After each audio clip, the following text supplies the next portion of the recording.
Kusmayadi menemukan istrinya terkulai lemas di atas kursi goyang dalam kondisi tubuh yang sangat mengenaskan. Tubuhnya tampak mengering dan keriput, sementara nafasnya tersengal-sengal sangat lemah.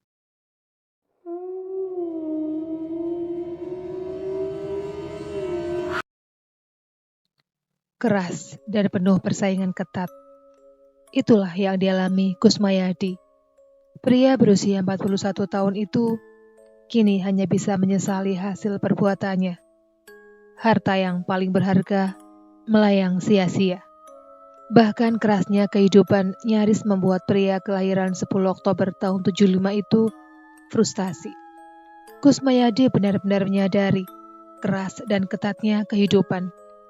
Sebenarnya dia sudah berusaha sebelumnya, termasuk rela meninggalkan kampung halaman untuk mengembara ke kota-kota besar. Akhirnya Kusmayadi memutuskan kembali ke kampung halaman. Bahkan di sana sebagian besar hari-harinya dia isi dengan menggarap sawah orang lain atau menjadi kuli bangunan. Yang penting, hari itu bisa membawa hasil. Kira-kira setengah tahun tinggal di desa, Kusmayadi merasakan sangat prihatin dengan keadaan perekonomian keluarganya. Karena itulah, pria berkulit hitam itu pun memutuskan untuk bekerja pada salah seorang tetangganya. Selama bekerja di perusahaan yang bergerak di bidang printing itu, etos dan cara kerja yang dia tunjukkan mampu membuat kagum pemiliknya. Hingga akhirnya, dia pun dipercaya sebagai kepala bagian di CV itu. Namun, kenaikan jabatan tersebut tak secara otomatis membuatnya merasa senang dalam menjalani pekerjaannya. Tetapi justru sebaliknya, berbagai cobaan menghantam dirinya, sehingga mengusik konsentrasi kerja. Cobaan paling berat datang dari rekan-rekan sekerja yang iri atas pengangkatan dirinya sebagai kepala bagian. Dengan berbagai cara, kelompok pekerja tersebut berusaha merusak hubungan baik Kusmayadi dengan sang majikan. Namun meskipun isu dan fitnah telah dihembuskan, kepercayaan sang majikan kepadanya tak kunjung luntur.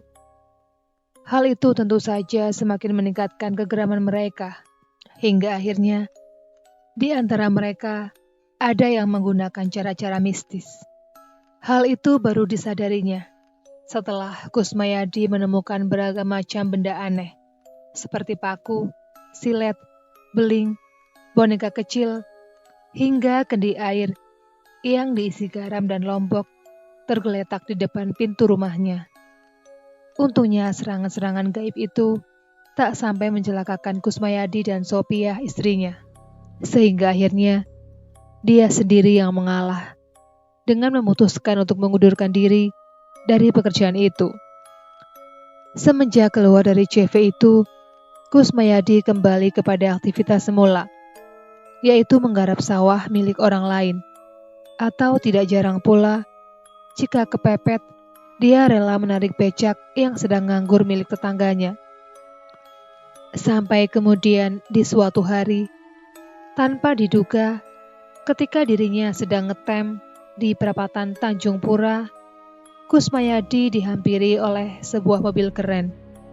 Awalnya dia mengira penumpang sedan berwarna metal itu sedang kesasar atau akan menanyakan sebuah alamat. Namun setelah melihat siapa yang turun dan menghampirinya, Kusmayadi menjadi terkesiap, kaget. Pasalnya pria ganteng dan pakaian yang perlente itu tak lain adalah temannya semasa kecil yang lama meninggalkan Karawang. Hendro, demikian nama pria pemilik sedan itu. Masih diingat sangat pergi pamit, Hendro masih dalam kondisi serba kekurangan. Bahkan untuk ongkos pergi merantau saja, harus meminjam uang dan perhiasan emas kepada Kusmayadi. Maka tidak aneh jika pertemuannya kala itu di perapatan terminal Tanjung Pura itu begitu terlihat sangatlah akrab, bak dua saudara yang lama tak bertemu. Dikatakan Hendro bahwa dirinya ini pulang ke Karawang hanya untuk mengunjungi keluarganya yang telah lama dia tinggalkan. Setelah bosan berbincang-bincang ngalor ngidul tentang kenang-kenangan waktu itu, Hendro menjadi prihatin atas keberadaan teman akrabnya ini. Meski awalnya agak berat untuk mengungkapkan, tapi akhirnya dia memberanikan diri untuk mengajak Kusmayadi keluar dari kemiskinan. Dirinya begitu prihatin menyaksikan kondisi temannya yang terpuruk. Awalnya Kusmayadi sedikit risih ketika Hendro cerita jika keberhasilannya itu adalah hasil kerjanya yang dibantu oleh seorang paranormal. Hendro mengatakan bahwa keberhasilannya itu hanya bermodalkan mencari seorang gadis perawan, tetapi sudah hamil di luar nikah. Janin bayi dari perut gadis itulah yang akan menghasilkan banyak uang. Dan Kusmayadi hanya cukup memberi sumbangan tali kasih kepada gadis itu dengan nilai nominal yang sepadan 5 juta rupiah.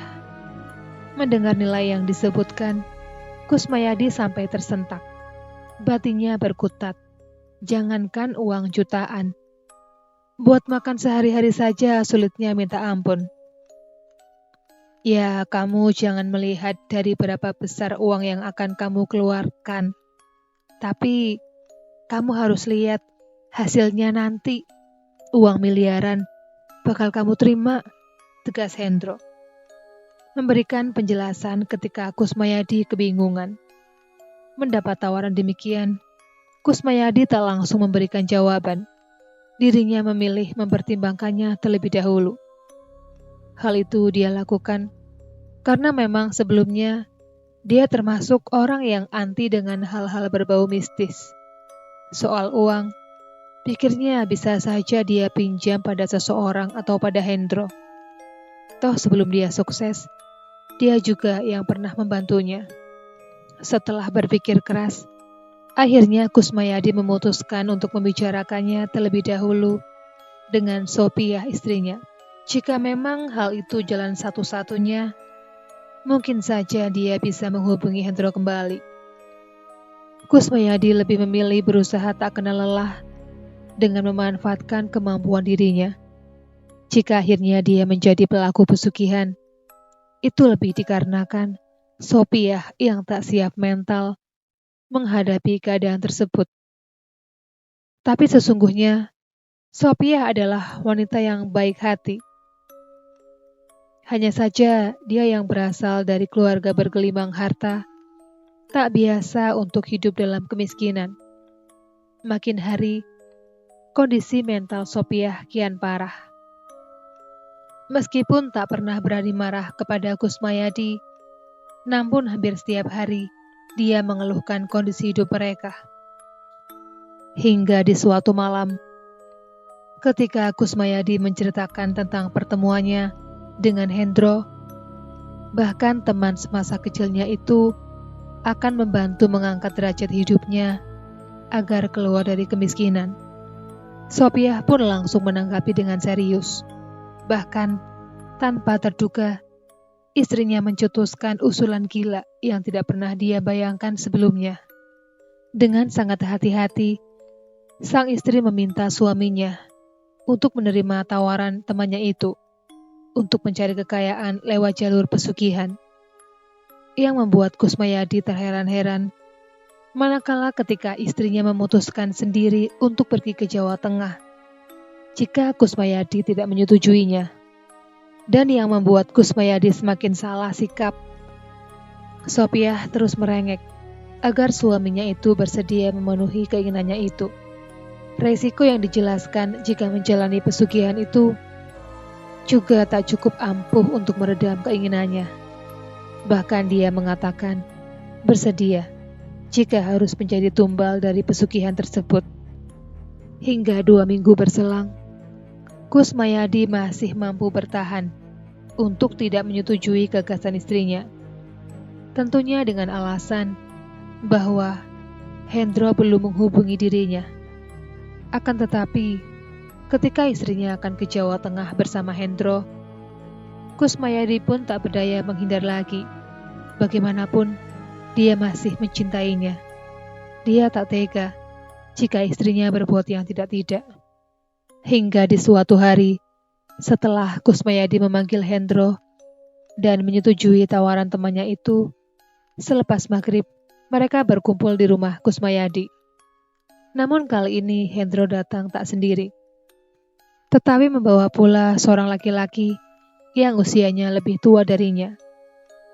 Pria berwajah dingin itu memperkenalkan diri dengan nama Pak Kukuh. Begitu semua persyaratan ritual dan perlengkapan segala kebutuhan selama perjalanan telah disiapkan, keempatnya berangkat menuju Jawa Tengah. Usai menempuh perjalanan selama hampir 1 malam, sedan mewah yang disetiri Hendro dan aplusan dengan Kusmayadi pun akhirnya sampai di Jawa Tengah. Namun mereka tidak langsung menuju ke lokasi yang dituju, melainkan istirahat di sebuah rumah makan di pinggiran kota Boyolali.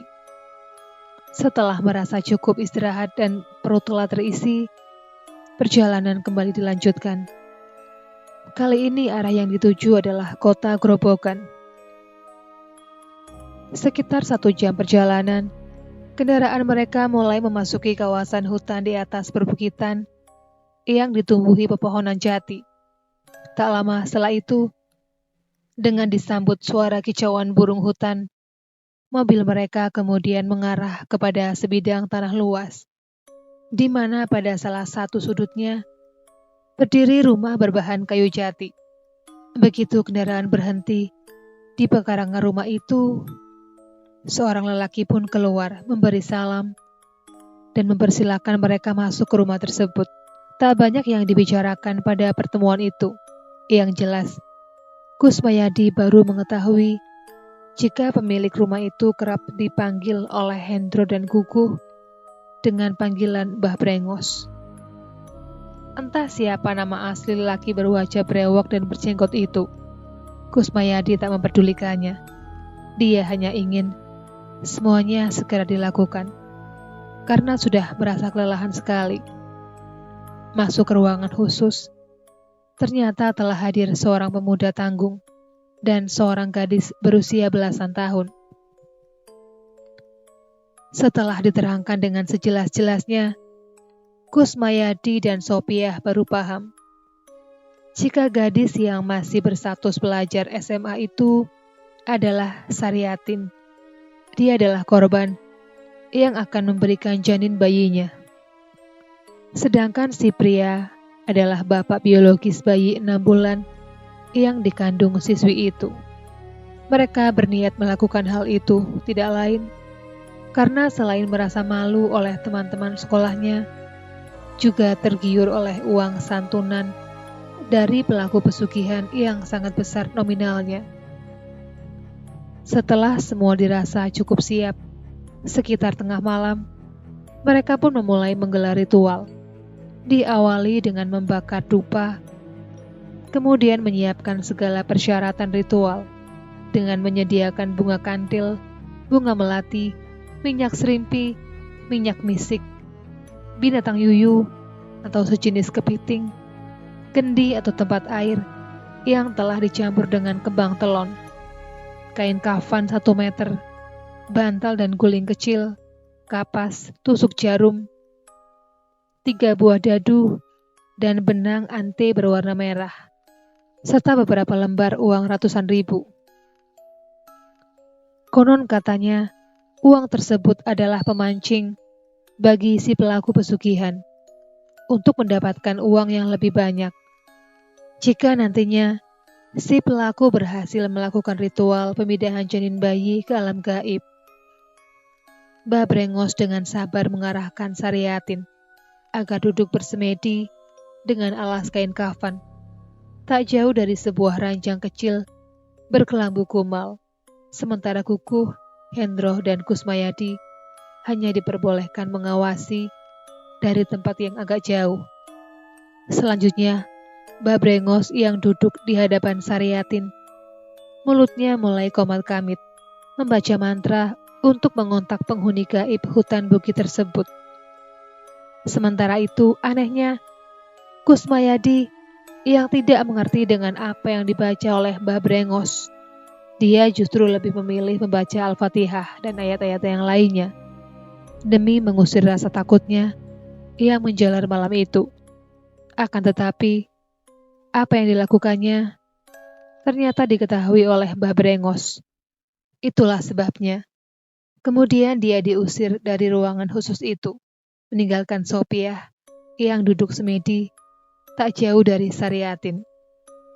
Hampir setengah jam berselang, mulai terjadi perubahan di sekitar tempat mereka melakukan ritual pengambilan janin bayi. Mula-mula angin berhembus lembut, sehingga membuat Sopiah yang duduk bersemedi menjadi ngantuk. Namun tak lama kemudian, dia menjadi tersentak. Manakala angin berganti menjadi kencang, dan hampir bersamaan, tampak sesosok bayangan hitam pekat mirip bocah bertelanjang, muncul dari atas ranjang kecil. Sosok bayangan hitam itu langsung turun dengan mulut mengeluarkan suara merengek, layaknya bocah manja yang minta digendong. Sosok itu kemudian mendekati tubuh Sopiah. Sopiah yang sejak tadi memelototi bayangan hitam bocah itu hampir berteriak keras.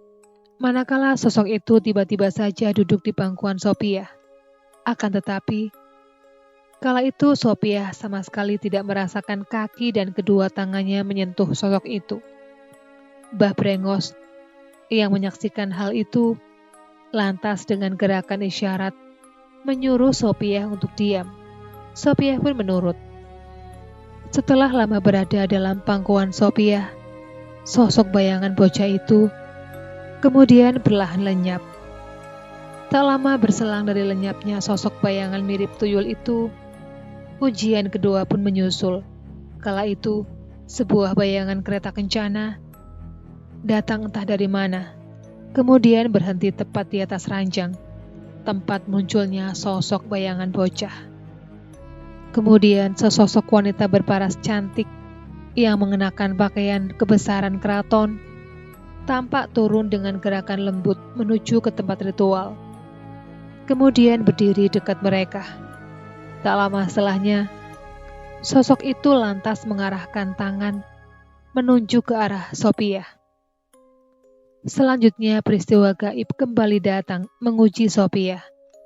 Secara tiba-tiba, angin yang semula kencang, kemudian sedikit demi sedikit pun mulai mereda. Akan tetapi muncul gulungan asap putih dari atas langit-langit kamar. Dari asap putih itulah kemudian keluar sosok tinggi besar. Penampilannya menyeratkan wibawa yang amat kuat. Sosok itu terlihat membawa beberapa tumpukan uang dalam jumlah yang banyak. Anehnya, kemunculan sosok itu hanya terlihat oleh Sopiah, sedangkan Mbah Brengos, Saryatin, dan Pak Kukuh tak melihat apapun selain temaramnya ruangan itu. Menyadari bahwa kejadian itu sebagai peristiwa gaib yang tak diketahui oleh orang lain, maka Mbah Brengos menyarankan Sopiah untuk berkomunikasi dengan sosok itu. Meskipun masih dilanda kebingungan, Sopiah akhirnya mengikuti saran itu. Dia berjalan perlahan menghampiri sosok gaib tersebut. Hasil dari perbincangan lintas dimensi, Sopiah mengetahui bahwa sosok di hadapannya adalah sosok pengawal alam gaib yang bertugas sebagai pembawa harta pesugihan. Seorang kepercayaan Nyai Ratu Lanjar, sang penguasa pantai utara Jawa. Merasa prosesi ritualnya diterima oleh para penghuni alam gaib tersebut, sosok-sosok tersebut akhirnya menghilang secara tiba-tiba. Hingga beberapa saat, Sopiah hanya terpaku dan diam di tempatnya. Ternyata, melakukan ritual prosesi pesugihan itu tak sesulit yang dibayangkan. Akan tetapi tidak demikian dengan Saryatin. Petaka itu segera menyiksanya. Tiba-tiba Saryatin merasakan tidak enak pada perutnya. Bukan rasa nyeri, hendak melahirkan.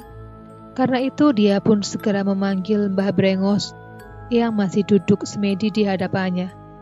Namun, aneh bin ajaib, belum sempat Mbah Brengos berdiri hendak membantunya, Sariatin merasakan jika perutnya saat itu juga terasa kempes seperti layaknya gadis yang tidak sedang hamil. Singkat cerita, sebagaimana yang ditekankan Mbah Brengos dalam prosesi ritual tersebut, apa yang diinginkan Sophia akhirnya terkabulkan. Namun sebagai gantinya, para lelembut alam gaib itu memberikan beberapa persyaratan, yaitu Sophia harus merawat dengan baik jika nantinya ada seorang bocah yang datang ke rumahnya. Selanjutnya, setiap tahun, dia diharuskan menggelar selamatan dengan menyembelih kambing kendit di lokasi bekas ritual. Dan yang terakhir, Sophia diharuskan bersedia menyusui sosok bocah tersebut setiap kali muncul di rumahnya. Sebuah syarat yang sangat mengerikan di mata Kusmayadi jika itu benar-benar terjadi. Namun karena sejak semula istrinya telah menyatakan kesediaannya melakukan persekutuan, maka akhirnya dia pun hanya pasrah saja. Dan sejak itulah, keduanya mulai terikat perjanjian gaib. Setelah merampungkan ritual perjanjian, mereka pun bergegas pulang. Seminggu kemudian, hasil dari perjanjian gaib itu mulai dapat terlihat oleh mereka. Di malam Jumat pertama, sejak kehadiran sosok bayangan bocah hitam dan keluarganya, Kusmayadi dan Sophia dikejutkan dengan penemuan segepok uang ratusan ribu dalam laci meja warung kelontongnya. Sebagaimana isi perjanjian, warung kelontong dadakan itu adalah warung kiasan yang wajib disediakan pelaku sepulang dari ritual. Selain itu juga bisa diartikan sebagai pengalihan perhatian para tetangga jika mereka adalah penganut pesugihan. Dan di minggu-minggu berikutnya, pendapatannya kian melimpah. Hingga dalam 1 bulan pertama, total uang gaibnya sudah mencapai ratusan juta rupiah. Hanya saja meskipun sudah berjalan 1 tahun, Kusmayadi tak berani untuk membangun rumah baru atau membeli kendaraan anyar model baru. Untuk warawiri, mereka cukup mengendarai mobil yang dibelinya setengah pakai saja. Itu semata-mata untuk menjaga supaya para tetangga tidak curiga. Dan perjanjian lainnya pun kerap mereka lakukan. Hampir setiap tahun untuk pergi ke kawasan hutan di atas bukit di dekat Gerobokan untuk menggelar selamatan. Hingga akhirnya, menjelang pagi di tahun ketiga mereka mengikat perjanjian gaib, Kusmayadi menemukan istrinya terkulai lemas di atas kursi goyang dalam kondisi tubuh yang sangat mengenaskan. Tubuhnya tampak mengering dan keriput, sementara nafasnya tersengal-sengal sangat lemah. Khawatir terjadi apa-apa, Kusmayadi membawanya ke rumah sakit. Namun baru saja sampai di sana, sebelum sempat mendapat perawatan dokter, nyawa sang istri tak tertolong lagi. Dia menghembuskan nafas terakhir ketika dibawa ke ruang ICU. Seketika Kusmayadi pun menjerit histeris, menyesali segala perbuatannya dengan membantu istrinya melakukan persekongkolan dengan makhluk halus.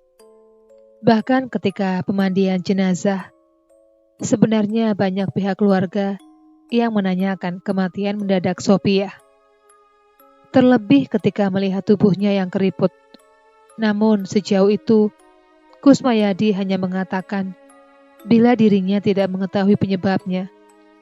Terlebih jika istrinya mengidap penyakit gawat. Beberapa hari berselang, barulah Kusmayadi mendapatkan jawaban atas misteri kematian tersebut. Menurut paranormal yang dulu mengantarkan mereka ke Gerobokan, kematian Sophia adalah akibat istrinya yang terlalu lama menyusui sosok bocah siluman yang mereka pelihara. Sebab katanya, sejatinya yang dihisap bocah siluman itu bukanlah air susu, melainkan darah Sophia. Akibatnya lambat laun tubuh Sophia menjadi kering karena kehabisan banyak darah. Kini Kusmayadi hidup sendiri, di usianya yang lebih dari 50 tahun. Hidupnya pun kembali seperti semula, serba pas-pasan, tanpa anak ataupun istri. Karena selama berumah tangga dengan Sophia, mereka belum diberi momongan. Demikianlah kisah tentang pesugihan janin bayi. Sekian dulu video kali ini, jumpa lagi di video berikutnya.